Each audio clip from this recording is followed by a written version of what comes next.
Attends, tu connais pas le régime pauvre en sel? T'inquiète, je t'explique, mais en moins de 3 coups de fourchette. Le sel était utile avant l'avènement de Pasteur et Picard, car il servait à conserver les aliments. Au 19e siècle, le sel est un exhausteur de goût, autrement dit, il te permet de te faire manger de...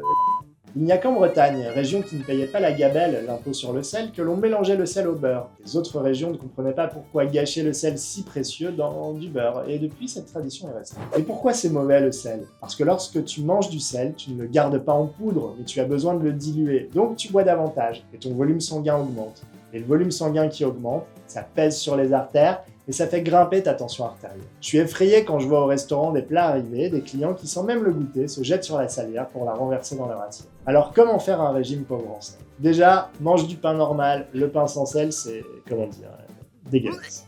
Ensuite, tu supprimes la salière, elle ne sert que pour l'eau de cuisson du riz et des pâtes. Tu remplaces le sel par du poivre, des épices, des herbes, des condiments, mais pas de sel ni de sel de régime. En fait, l'alimentation est naturellement suffisamment salée. Enfin, il te faudra traquer le sel caché. Gâteaux apéro, biscuits secs, viennoiseries, plats transformés, préparés, surgelés ou en conserve. En fait, les légumes surgelés ou en conserve, c'est parfait.